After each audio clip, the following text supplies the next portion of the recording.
Parlez-vous latin? Homo sum et humanini lame alienum puto. Comment traduire cela?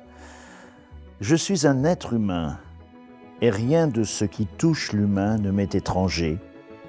Cette devise des humanistes, François de Sales sut la faire sienne dans la deuxième génération de la Renaissance, son époque. Et pourtant des époques pour lesquelles on peut dire que les horloges se mettent à tourner plus vite. De ce point de vue, notre 21e siècle présente bien des analogies avec le siècle de saint François de Sales. Et aujourd'hui comme hier, tant de défis à relever, tant de questions à affronter. Comment ne pas s'effrayer quand la culture se décompose, se recompose vertigineusement? Avec la Renaissance, ce qu'on avait cru stable, immuable, était remis en cause. S'ouvrait dans l'enthousiasme des horizons nouveaux. Notre monde venait d'en découvrir un autre, ce nouveau monde qui élargissait tellement les horizons. L'imprimerie ouvrait largement les esprits à tant d'idées nouvelles. Le ciel même, que l'on avait cru si proche, prenait la mesure de l'infiniment grand, tandis que la Terre, que l'on pensait être le centre de l'univers, se réduisait à une simple planète tournant autour d'un soleil quelque part dans l'immensité du cosmos. L'Église même, de qui on attendait de manière immuable une parole de vérité, se déchirait en deux, catholiques et protestants. Face à tant de changements, la peur pouvait bien souvent dicter sa terrible logique. Grande aidait alors la tentation de crispation, condamnation, anathème, violence. François de Sales sut être un humaniste passionné par son siècle.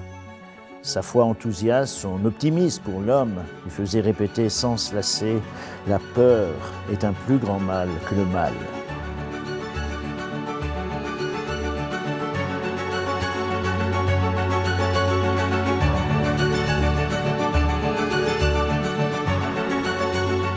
Alors, cet humanisme de saint François de Sales, on le trouve déjà dans sa formation. En fait, son père avait voulu une formation de larges horizons. Il l'envoie à l'étranger. Bon, rappelons qu'on est en Savoie ici. Il l'envoie à Paris pour suivre la Ratio Studiorum, le programme d'études des collèges jésuites. Là, il va découvrir l'humanisme antique qui est enseigné par les pères avec une certaine audace parce que cet humanisme antique est assez peu moral au vu de toute l'éthique chrétienne. En fait, ces histoires mythologiques vont créer une sorte de trouble chez François de Sales qui va effectivement avoir du mal à gérer à la fois cet apport humaniste qu'il reçoit à Paris et puis son propre désir de pureté. Tu découvriras peu à peu, à l'issue d'une crise, la beauté en fait de sa propre conviction avec un texte qui était commenté par Génébrard, un bénédictin, le Cantique des Cantiques. Alors c'était traduit directement de l'hébreu. Et là, il découvre ce livre merveilleux qui est une histoire d'amour, le seul livre de la Bible qui ne parle pas de Dieu, mais qui en parle à toutes les pages. Dieu est amour, Dieu est tendresse. Et il découvre donc cet humanisme avec cet éclairage-là. Alors ensuite, ce sera Padoue. Padoue, qui n'était pas encore en Italie, petite cité-État avec une université vraiment fameuse et avec une effervescence incroyable au niveau intellectuel. La médecine qui se développe. Il y a un premier amphithéâtre d'anatomie, de dissection anatomique à Padoue.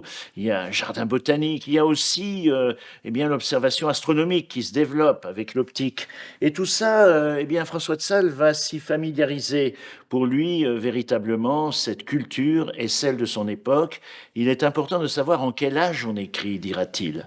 À tel point qu'il expliquera à ses prêtres plus tard que la science, c'est-à-dire la connaissance, est le 8e sacrement, et pas moins.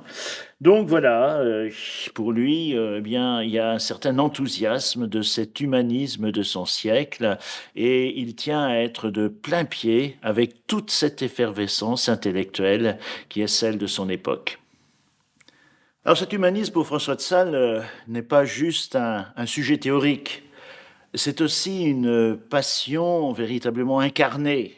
Il habite véritablement la relation, il est passionné par la rencontre et il va tirer Tirer chemin pour lui, c'est une très très belle expression, c'est-à-dire non seulement se déplacer, et il faut imaginer que le réseau des chemins et routes à l'époque était plus que précaire, mais il s'agit aussi d'aller à la rencontre, c'est-à-dire reprendre au fond cette spiritualité nomade qu'avait Jésus le Christ et de se passionner par la visite des personnes de toutes les paroisses en fait de son immense diocèse. Et là, ce n'est pas seulement une corvée pour lui, loin s'en faut. D'abord, il aime la montagne. Et ça, c'est très étonnant, parce qu'à l'époque, on n'aime pas la montagne. On trouve que ces paysages sont effroyables, sont effrayants, sont incroyablement dangereux. Et il y avait même un prédicateur de l'époque qui pensait que les montagnes étaient les conséquences du péché originel, pas moins. Donc, François de Sales voit la beauté de la montagne, voit la beauté de ses habitants. Il admire leur courage, leur persévérance, véritablement, car la population s'accroît, habite de plus en plus en hauteur à cette époque-là. Et puis, eh bien, dans des rencontres individuelles, il est admiratif sur la vie spirituelle de certaines personnes. Il rencontre une fermière de Chamonix, par exemple, qui lui semble extraordinaire. Elle parlera jamais français, elle n'écrira jamais aucun livre, elle ne sera jamais connue, mais, dit-il, eh bien, elle a une vie spirituelle aussi belle que celle des grands esprits qu'il a pu rencontrer, comme Madame Acari à Paris. Il est passionné aussi par ce qu'il appelle le microcosme, c'est-à-dire, au fond, l'être humain est un raccourci de l'univers. Et il y a là quelque chose d'extraordinaire dans l'être humain, dit-il. Il commence à découvrir ce que peu à peu on découvrira scientifiquement. Voilà, eh bien, pour lui, le monde dans lequel le Christ s'est risqué est un monde à aimer, et il pense même que le Christ se serait venu dans notre monde, même s'il n'y avait pas eu la faute originelle.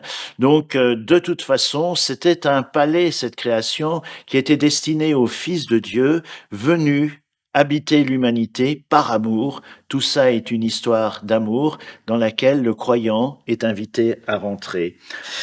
Pour lui, ce monde dans lequel Dieu s'est risqué humblement est un monde à aimer. Toute science, toute découverte, toute avancée technologique se doit de chercher un sens qui laisse l'homme au centre du dispositif, et c'est un défi toujours aussi actuel. L'homme, sans doute, est le paradis du paradis même, puisque le paradis terrestre n'était fait que pour être le séjour de l'homme, comme l'homme a été fait pour être le séjour de Dieu, comme l'homme a été fait pour être le séjour de Dieu.